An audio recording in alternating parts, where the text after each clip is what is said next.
everyone, this is What's in the Papers with me, Sister Eden, here on Pigeon City.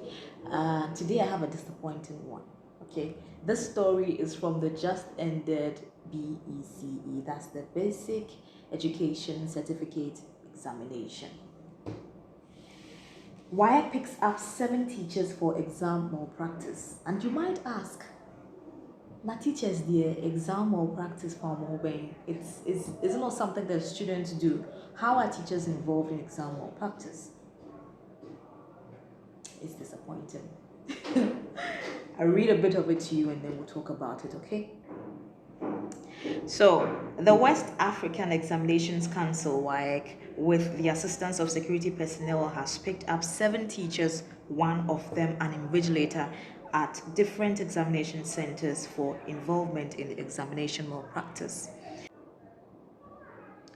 The teachers were allegedly found either solving questions of the ongoing examination or with their phones and tablets in their possession, with answers to questions in the ongoing exam after they were captured on camera transmitting the materials to the students. One of the teachers, Flora Ashite of the St. John Bosco Basic School, was found allegedly with a tablet containing questions and answers of the exam at the Trinity Lutheran in Tema, while Albert Edu Jan, a teacher of Oxford School Complex in Dunkwa on Ofen, was apprehended while allegedly capturing images of the religious and moral education questions he had answered in a classroom located on Dunkwa Senior High Technical School premises. Let's get into the story of the invigilator. You know who an invigilator is? Do you know? He's part of them. Okay. So for suspect Kwateng Aseidu Derek, who was an invigilator at the Ashanti in Kranza DAJSS, he was caught allegedly with captured photos of integrated science paper 2 that he had shared on a WhatsApp group called Amabame Teachers Page, which had 21 participants. It goes on to tell of 3 other teachers in Obuase and so on and so forth who were caught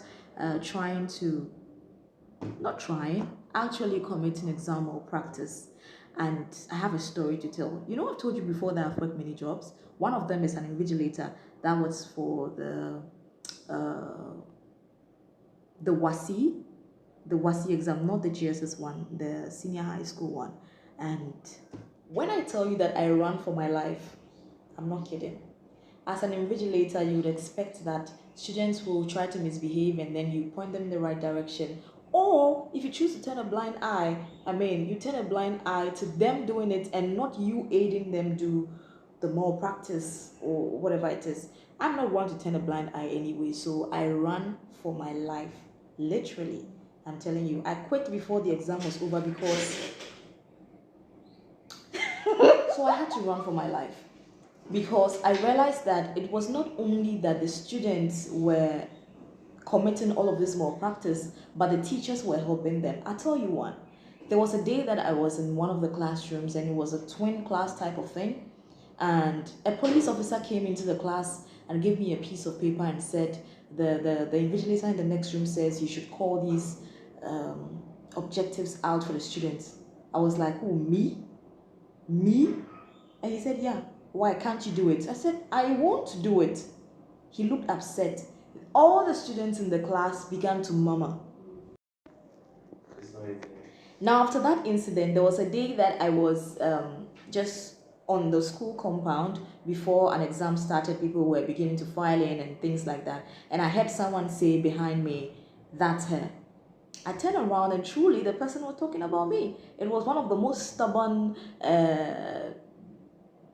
exam takers I've ever met in my life, because she was a bit older than the others and you could see how desperate she was to pass. It was passed by hook or crook, so she would actually get up to try to copy another person's work. That type of person that you can turn a blind eye on and just leave it. But she was mad because I wouldn't take the police officer. The police officer was the one trying to get me to help these children cheat. So I had to quit because the children were talking about me and I could even hear them talking about me. I walk into a room and I see teachers gathered there, and then the headmaster of the school is there. The invigilators are gathered there, and the headmaster of the school is there. Why are they gathered in the room with the headmaster or one of the the big people in the school. I mean, it's because they are trying to cheat. They're trying to get, they're trying to get the teachers to pay them to cheat. There was a WhatsApp group where I was a part of, and one day there was some chat going on that I didn't know about, or I was not, I was not privy to it while it was happening. Later, when I checked the chat, I saw that they were discussing how much they should be paid for helping the children cheat, and how they were not going to allow the children cheat again because the money was not enough. Things like that were in the chat. These were invigilators. Invigilators. So if they are arresting them, I'm not surprised. I have more on this invigilating thing. I'm telling you, if you engage me, I'll talk to you. Okay, so that's it for what was in the papers today. It was in the Daily Graphic. It was a story written by Severius Kyle Derry. That's the name I've seen before. Severius? Severe? It's like a severe. Interesting name. Severus Kale Derry. Yeah, that story was written by that person, and you've been informed. Bye.